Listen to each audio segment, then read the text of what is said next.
Chapter 1. The Invitation. Amelia's apartment sat high above the city's restless pulse, a glass cage overlooking a sprawling maze of lights and shadows. The envelope taped to her window was out of place, cream-coloured, sealed with crimson wax bearing a serpent coiled around a chalice. The symbol was ancient and mysterious, and it stirred something deep within her. Breaking the seal, she unfolded a handwritten note. "You are invited to taste the impossible. The chef awaits you at 9 p.m. Discretion required." The address was in the city's oldest district, a place Amelia knew only by whispered reputation. Cobblestone streets, narrow alleys, and buildings that seemed to lean in close, guarding secrets. Her pulse quickened. As a food critic chasing the extraordinary, this was no ordinary invitation.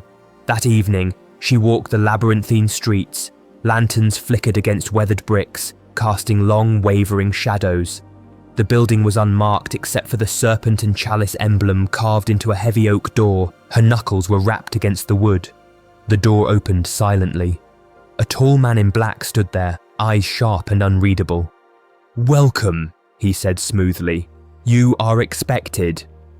Inside, the air was thick with spices and something metallic, faint but persistent.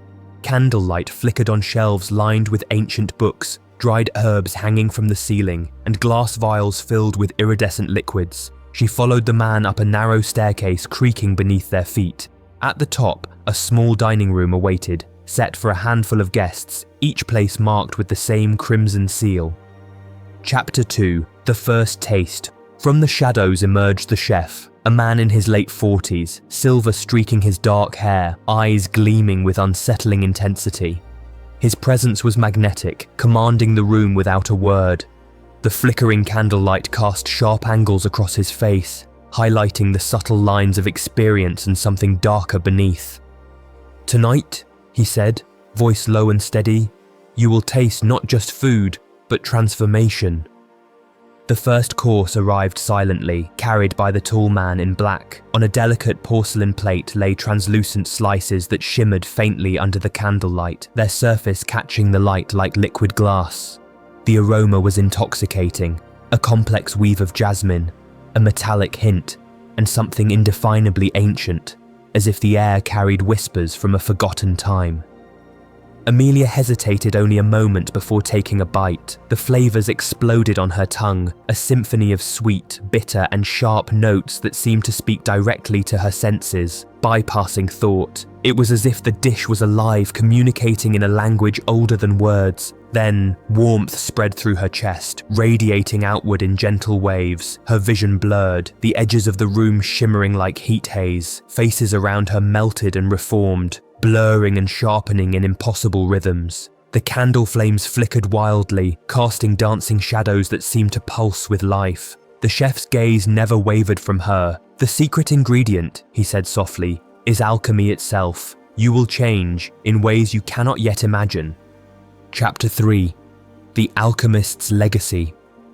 Leaving the restaurant, Amelia's senses sharpened unnervingly. The city's hum felt alive, the faint crackle of electricity, the subtle dance of dust motes in the air. The dish was no longer just food. It was a puzzle wrapped in flavor and mystery.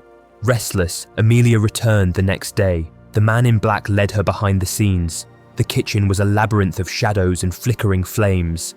The chef worked silently, hands moving with surgical precision. On a worn wooden table lay an ancient book, pages yellowed and inscribed with cryptic symbols and recipes.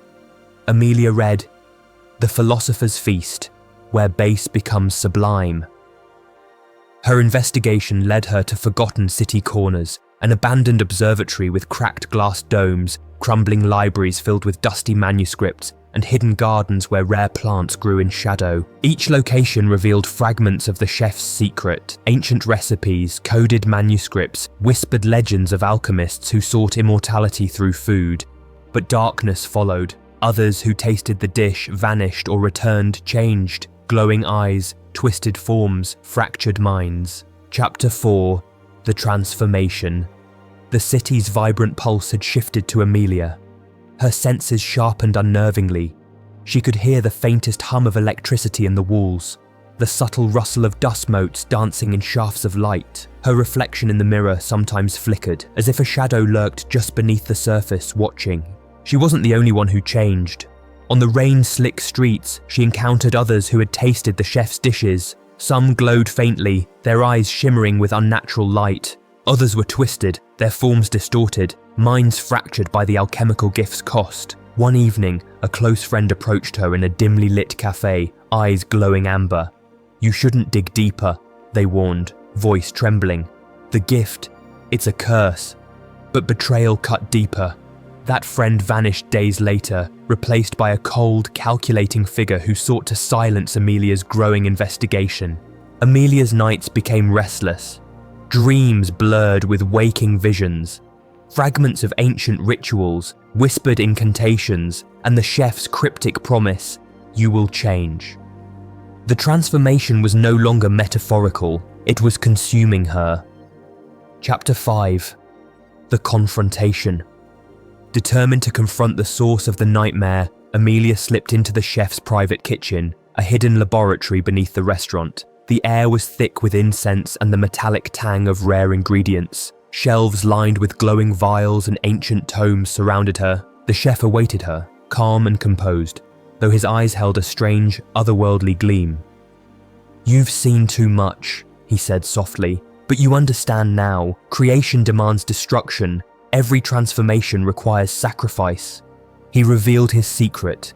Decades ago, he had consumed the very dish he served, binding himself to alchemical legacy. His body was no longer fully human, part immortal, part something else. "Join me," he offered, "and carry this gift forward, or destroy it and doom us all to oblivion." Amelia's mind raced. The choice was impossible. Embrace the deadly power and risk losing herself, or fight to end the legacy and condemn countless others. Chapter 6. The Aftermath. Amelia's decision echoed silently through the city's veins. She chose to expose secret, leaking fragments of the chef's alchemical recipes to the world. The restaurant shuttered overnight, its doors sealed with the same crimson wax, but the legacy was not so easily ended. In the shadows, others began to seek the secret ingredient, drawn by whispers of power and transcendence. Amelia's own transformation slowed, but did not stop. The gift lingered within her veins, a haunting reminder of the cost. The city remained oblivious to the storm beneath its glittering surface, but Amelia knew better. The alchemical secret was a double-edged blade, capable of elevating humanity or destroying it.